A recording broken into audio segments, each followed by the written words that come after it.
No princípio era o Logos. Com esta afirmação, João coloca uma fronteira bem nítida entre o gnosticismo e o cristianismo. E é uma fronteira nítida também entre o cristianismo e o judaísmo. É uma fronteira nítida porque os gnósticos jamais disseram que o Logos era Deus. Não, eles não tinham esta ideia sobre o Logos. E também os judeus nunca disseram que Menra, a palavra de Deus, era Deus. Tanto os gnósticos quanto os judeus, eles casavam a ideia de que havia uma manifestação de Deus no mundo, mas não a manifestação do próprio Deus, e sim uma manifestação dos seus atributos, diziam os judeus, como santidade, justiça, retidão, sabedoria. E os gnósticos diziam que haviam manifestações dos eons de Deus. Esses eons ou aeons, eles eram manifestações de Deus também, manifestação das suas virtudes.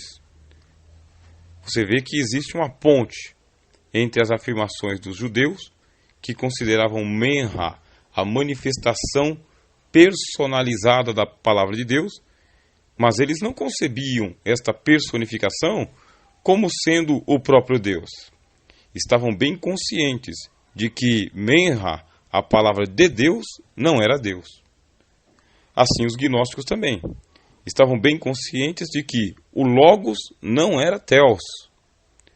Theos, uma coisa. Logos, outra coisa. Mas João, ele faz a linha fronteiriça e destaca dizendo: Menra, ou o Logos, era Deus. Aqui se afirma a divindade do Senhor Jesus Cristo de maneira explícita, gritante, demonstrativa, fenomenal, para que todos saibam. E esta doutrina sobre a divindade de Jesus Cristo, ela se torna coluna cervical para todo o esqueleto da revelação de Deus sobre a salvação. A divindade da segunda pessoa da Trindade. A divindade do Verbo. A divindade da Palavra. Criou-se uma celeuma na igreja por causa disto. O que é celeuma? Celeuma é uma confusão. Celeuma é uma divisão, uma contrariedade, uma discórdia, uma balbúrdia. Isto é celeuma. Criou-se uma celeuma na igreja por causa disso.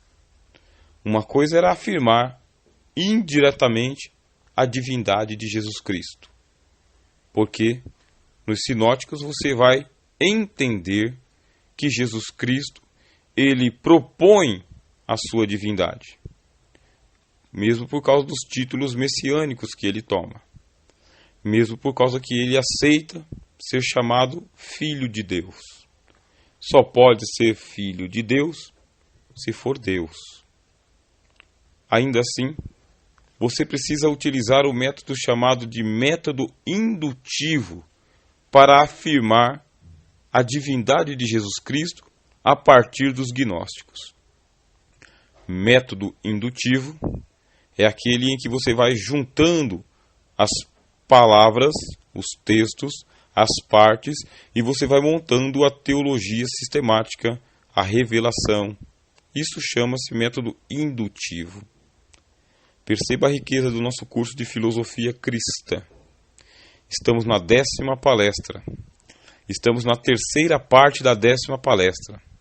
Esta é a última parte do nosso primeiro módulo, que é o módulo de introdução à filosofia cristã. E você percebe o quê? Você percebe que existem metodologias para se adentrar ao fenômeno da vinda do Logos ao mundo, da vinda de Cristo. Por isso, na palestra anterior, eu te falei sobre a heterodoxia. E desde a primeira palestra eu venho dizendo isso para você. A heterodoxia, ela lhe permite utilizar muitas metodologias para compreender, investigar e estudar o fenômeno da palavra de Deus encarnada entre nós. O método indutivo é uma dessas metodologias. No áudio anterior, eu te falei sobre a metodologia alegórica, o método alegórico, como utilizá-lo para você enxergar o verbo de Deus, a palavra de Deus.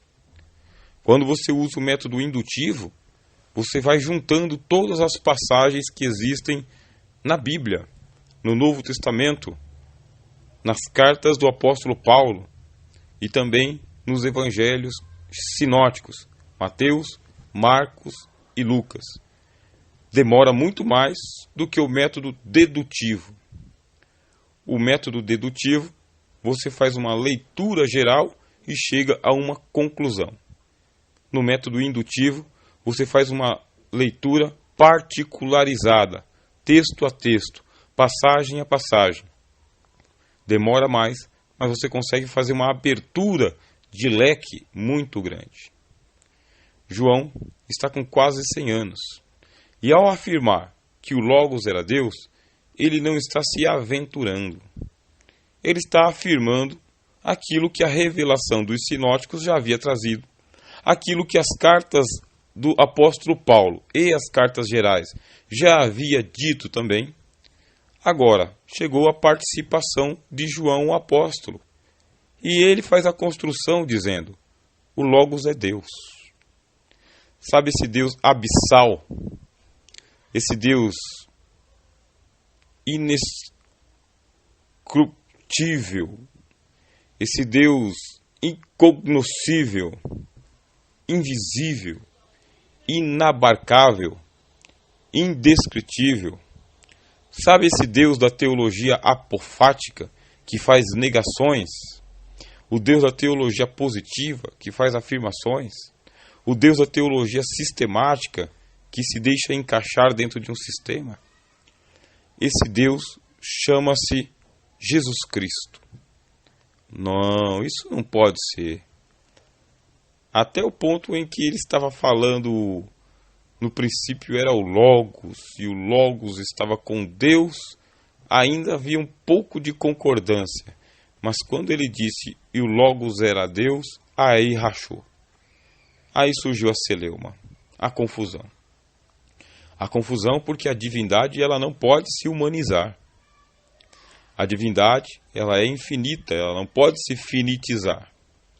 Ela é indescritível, ela não pode se tornar descritível.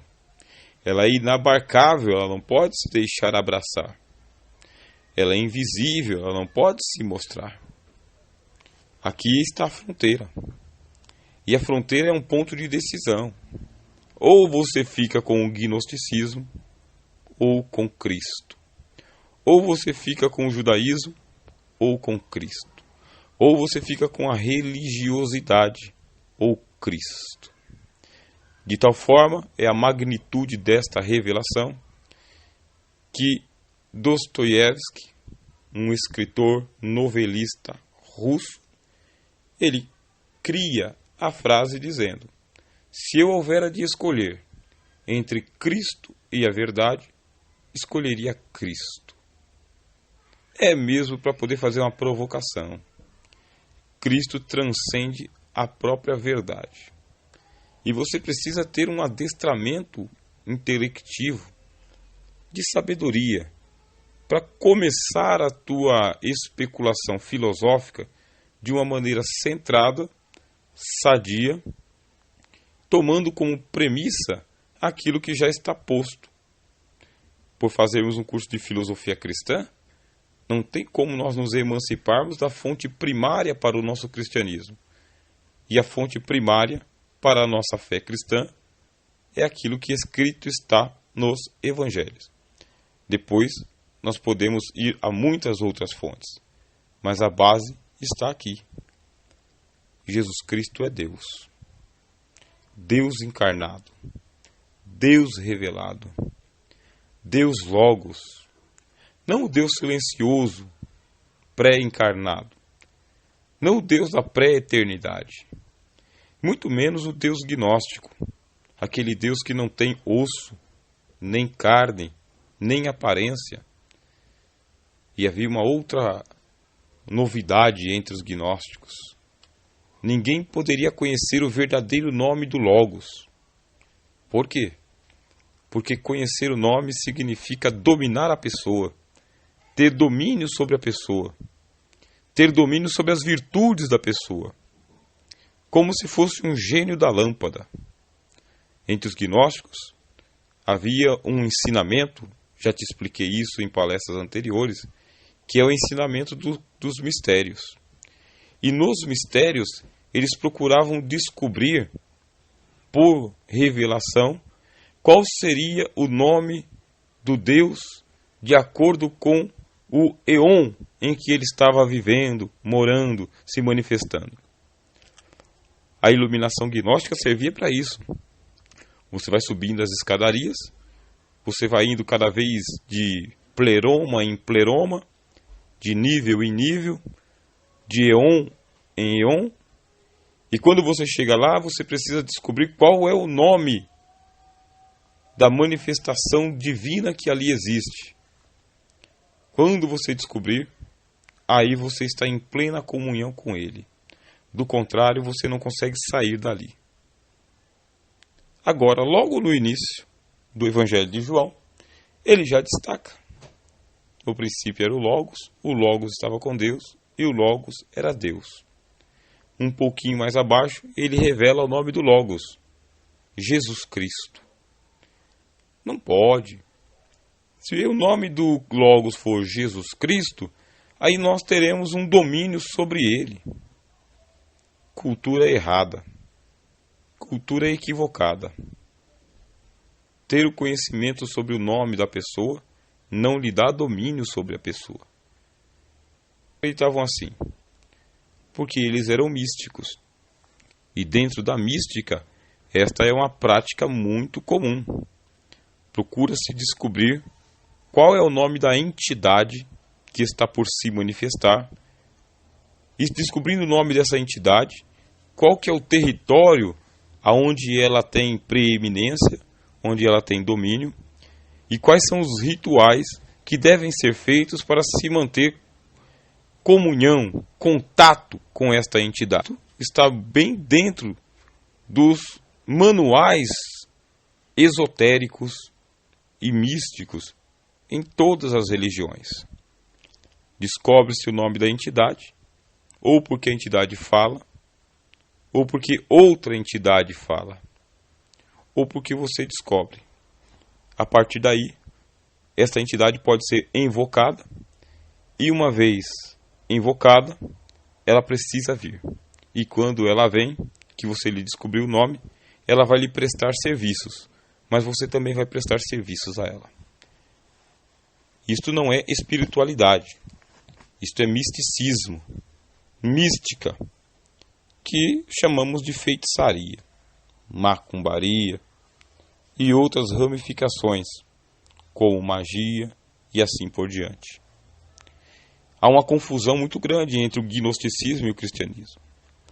Eles estão confundindo Jesus Cristo como sendo uma emanação astral, uma emanação eônica que veio do infinito, que veio do maior de todos os eons, veio descendo e tinha aparência humana enquanto estavam entre nós. João diz, está errado, isto é bruxaria, isto é feitiçaria, isto é misticismo, isso aí não é Cristo. Cristo é Deus entre nós. O Logos é Deus entre nós. Bom, nós não podemos parar no versículo 1. Nós temos que continuar para o versículo 2. Só que aqui já fica a fronteira. Ou você fica no mundo do misticismo, e se você está dentro do mundo do misticismo, você vai exercitar uma pseudo-espiritualidade, uma espiritualidade com cara de espiritualidade, com aparência de espiritualidade, mas a fundamentação não é o pneuma. A fundação não é o espírito. A fundamentação é o mistério, é o místico. É a experiência com o oculto, com o ocultismo. Ah, mas eu já ouvi falar que existe a mística cristã. Mas o nosso curso de filosofia não é para irmos até a mística cristã. Nosso curso é para irmos para a espiritualidade cristã, que em tese é superior ao misticismo. Em tese, transcende a religiosidade. E nós queremos realmente deixar bem delineado aqui que não dá para nós pegarmos os dois, mística e espiritualidade. E também não dá para pegarmos mística e religiosidade. E não dá para nós pegarmos espiritualidade e religiosidade. Nós temos que pegar a espiritualidade com as duas mãos. E por isso, não dá para tentar segurar uma com uma e outra com outra. Bom, vai demorar um tempo. É um curso. Por ser um curso, vai demorar um tempo e nós temos que entrar em contato com todos. Com os espirituais, com a espiritualidade, com os místicos e com os religiosos. Precisamos estar abertos ao diálogo, à investigação. Mas nós precisamos marcar um exercício de espiritualidade. E o nosso exercício tem que ter uma arqué, tem que ter um princípio. E qual é o princípio? Você toma o Logos, a palavra, como fundamentação para a tua espiritualidade. E você vai perceber que há uma nuance, há uma diferença entre aquilo que a religião endossa e apresenta, aquilo que a mística endossa e apresenta, e a espiritualidade. Aí você me pergunta, qual? Porque eu não sei. Lá vai. A religião, ela é massificante. Ela é massificante, ela trabalha com a massa, conjuntura, amontoado, aglutinação, ajuntamento, agregação, volume. A religião, ela valoriza o padrão quantitativo. Quanto mais, mais. E a mística? A mística, ela é iniciática. Ela tem um caráter esotérico. Ela não se preocupa com a massa, com a quantidade. Ela não é populacionista. A mística, ela é para os iniciados. É para uns poucos privilegiados.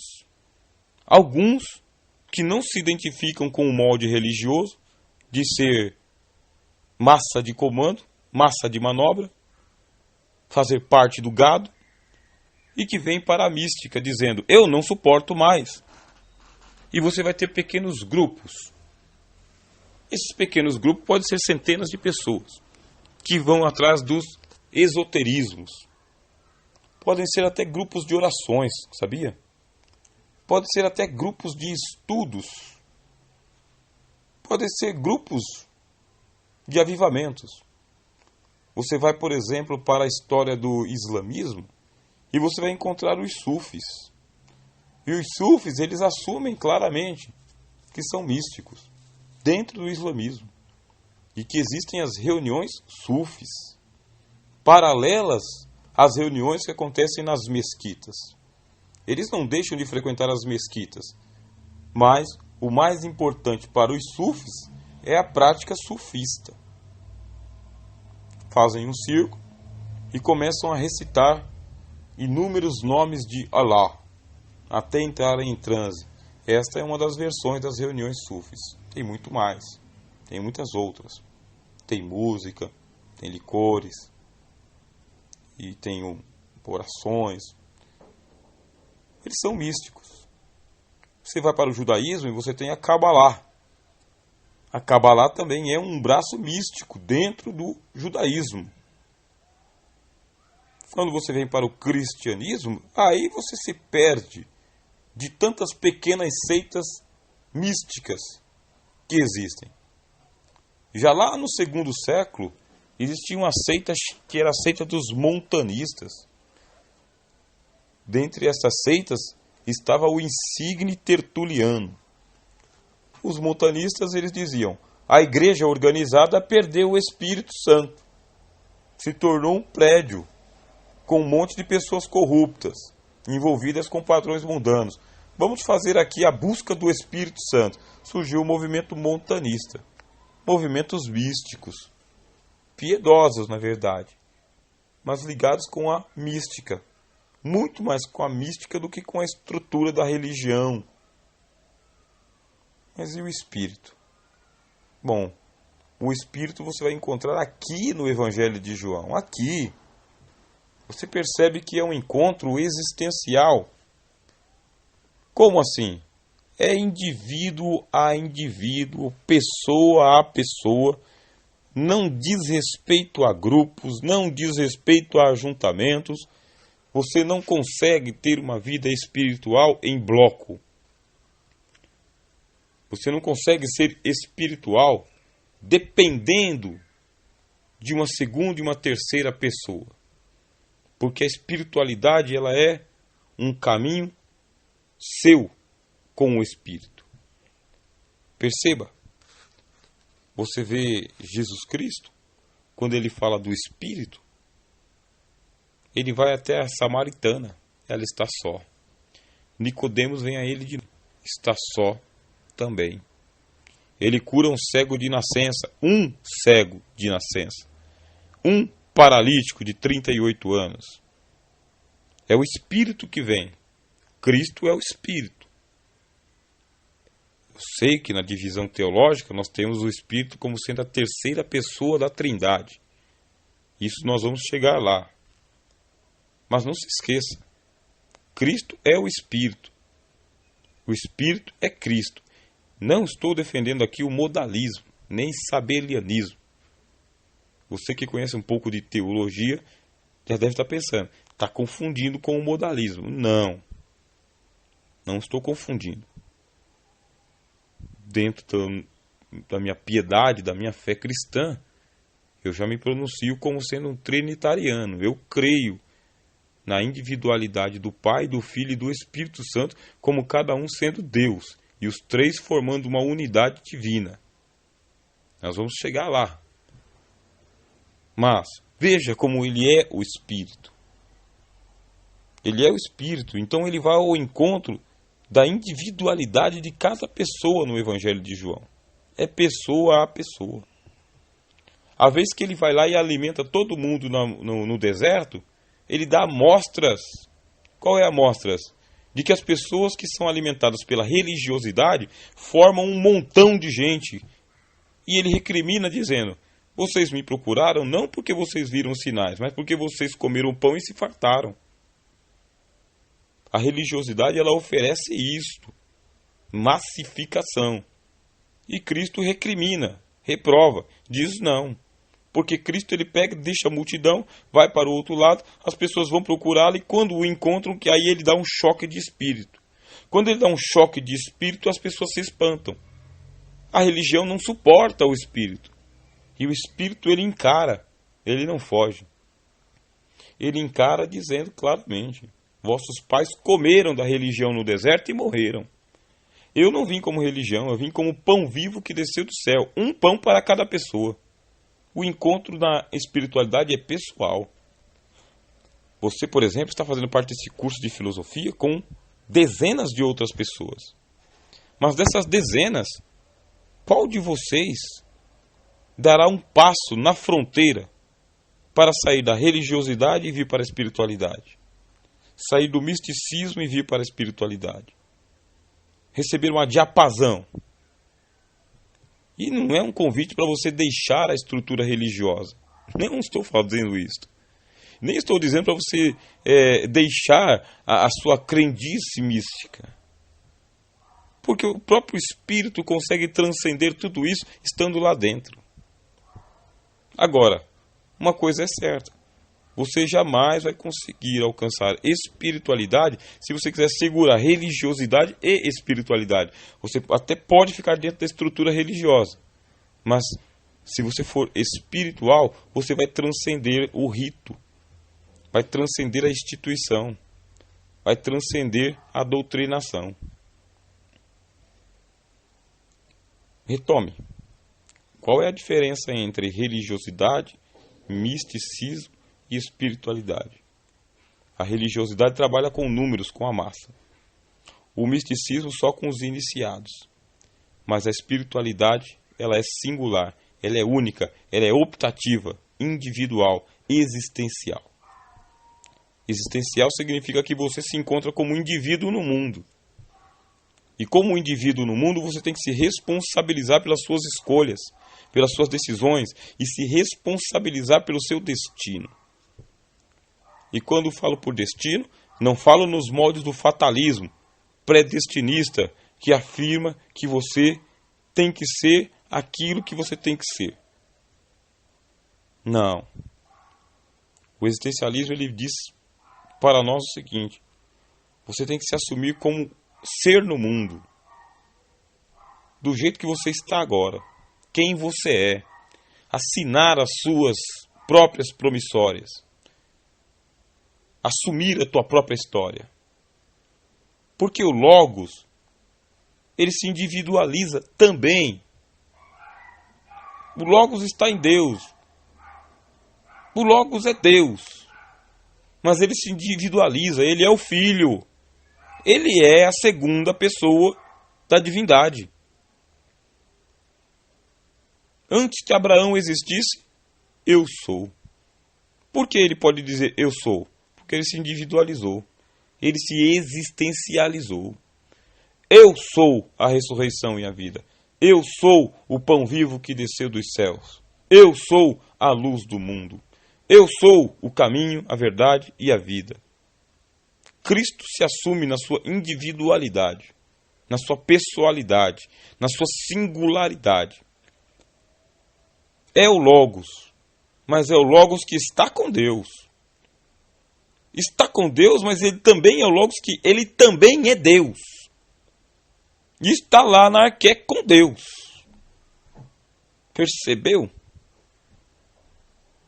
Nós estamos fazendo a transição nesse último estudo, nessa última palestra de filosofia cristã, 10ª palestra, 3ª parte. Estamos fazendo uma transição. Porque se você conseguiu chegar até este momento, não desistiu do curso. Pelo contrário, você está retomando os estudos. Você guardou palestra a palestra, está tomando as anotações. Então você está se preparando para o segundo módulo. Eu sou o professor Rogério de Souza. Que a graça esteja com você.